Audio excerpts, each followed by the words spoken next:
हम हिंदू धर्म को उतना न्याय नहीं दे पा रहे हैं। पश्चिमी उत्तर प्रदेश में आकर लगता मानो ये मिनी पाकिस्तान है, ऐसा लगता है। तो अब हमें मुखर होना है, हम ऐसा नहीं होने देंगे, जो कुछ हो जाए। मेरठ में एक कार्यक्रम के दौरान जगत गुरु रामभद्राचार्य ने पश्चिमी उत्तर प्रदेश को मिनी पाकिस्तान बताया, जिस पर बहस तेज हो गई है। श्री कृष्ण जन्मभूमि केस के याचिकाकर्ता दिनेश फलाहारी ने इसे सत्य करार देते हुए कहा कि पूरा भारत मिनी पाकिस्तान बनने की ओर है।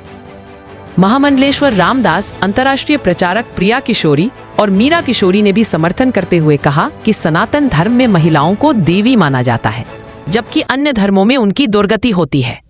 जिस प्रकार हमारे पूजनीय रामभद्राचार्य जी महाराज जी ने सूरदास जी महाराज की तरह कहा है, तो सच कहा है कि नारी को सनातन धर्म में लक्ष्मी कहते हैं, सरस्वती कहते हैं, मंगला कहते हैं और भाग्यशालिनी कहते हैं कि उसके आने से घर में सुख संपन्नता आती है। और इधर विधर्मी लोग बीवी कहते हैं, बेबी कहते हैं। न नारी अपने मन से चल सकती है, न फिर सकती है, सिर्फ उनकी वासनाओं में घिरी पड़ी है और बच्चे पे बच्चे पैदा हो रहे हैं। तो बहुत ही सही कहा है। और ऐसे कई स्थान मिनी पाकिस्तान बन चुके हैं जहां पे हिंदू परेशान है, मठ मंदिर छोड़ के पलायन भी कर रहे हैं। इस पे भी महाराज जी का बहुत ही अच्छा विचार रहा। इस सनातन की चेतना को जागृत करने के लिए महाराज जी ने अंदर के विचार रखे हैं। और आप लोग भी सोचिए, सरस्वती शिशु मंदिर में जो बच्चे पढ़ते हैं वो शिक्षा संस्कार लेके बुजुर्गों का आदर सम्मान करते हैं और समाज सेवा भी करते हैं। और विधर्मी लोग अगर मदरसे में पढ़ते हैं, कहीं कॉन्वेंट स्कूलों में पढ़ते हैं, तो इस इंग्लिश का ढंग गोवा जाना, कुल्लू मनाली जाना और बदतमीजी करना, ये सब सीखते हैं। रामभद्राचार्य ने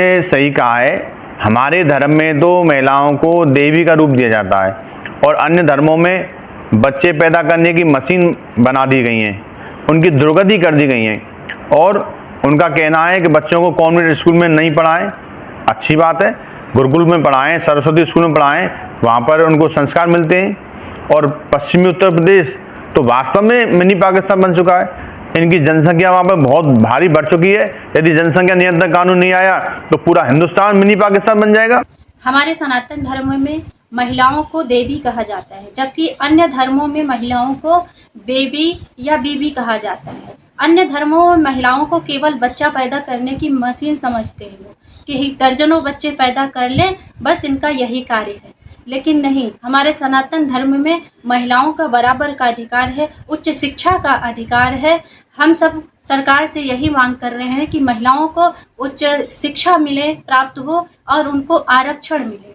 और आप यही हमारे देश में कुछ मुस्लिमें इतने हावी हो रहे हैं कि हमारे भारत देश में रह रहे हैं। आप पश्चिम उत्तर प्रदेश में जाकर के देखिए तो जनसंख्या इतनी बढ़ गई है मुस्लिमों की कि वह मिनी पाकिस्तान कहलाने लगा है, मिनी पाकिस्तान हो गया है।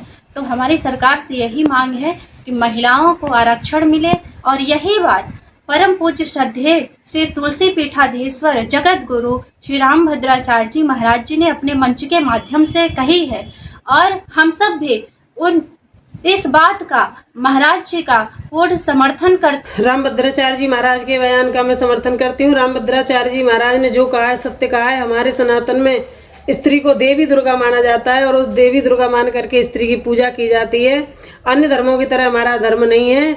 कई धर्मों में तो स्त्रियों को, अन्य धर्म में तो स्त्री को भोग वस्तु माना जाता है और बच्चा पैदा करने की मशीन माना जाता है। लेकिन हमारे सनातन में देवी दुर्गा मान करके पूजा की जाती है। हमारे तो वर्ष आरंभ होने से पहले ही, सबसे पहले वर्ष आरंभ होते ही सबसे पहले 9 देवियों की पूजा की जाती है। इसलिए हमारा हिंदू धर्म सर्वश्रेष्ठ है।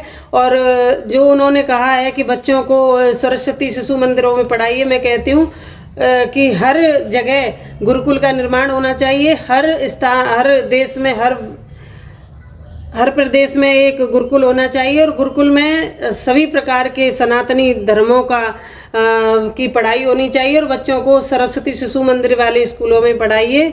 और ये जो मिनी पाकिस्तान बनाया हुआ है पश्चिम भारत, उस तरीके की ही आबादी हो जाएगी। अगर जनसंख्या नियंत्रण कानून नहीं बना तो जनसंख्या नियंत्रण कानून होना चाहिए। और संत शिरोमणि श्री रामभद्राचार्य जी महाराज ने कहा कि पश्चिम यूपी मिनी पाकिस्तान बनने की कगार पर है। देखिए, महाराज जी ने जो कहा वह उचित है, लेकिन उन्होंने थोड़ा सा कम कहा। पश्चिम यूपी की बात न करें पूरे भारतवर्ष की बात करें कि 1947 में हम आज़ाद हुए थे और 2047 में पुनः गुलामी की ओर हम जा रहे हैं, इसमें कोई संशय नहीं है। यदि आज हमारे राज्य सरकारों ने, केंद्र सरकारों ने इस विषय पर गहन चिंतन नहीं किया तो निश्चित रूप से भविष्य अंधकार में है। दूसरी बात, माताओं को, महिलाओं को 33% आरक्षण मिलना चाहिए। एक बात समझ लीजिए कि प्रलय और पालन शिक्षक की और माँ की गोद में खेलते हैं। यदि किसी इमारत की नींव मजबूत नहीं होगी तो वो इमारत अधिक समय तक कितनी भी सुंदर हो, चलने वाली नहीं है।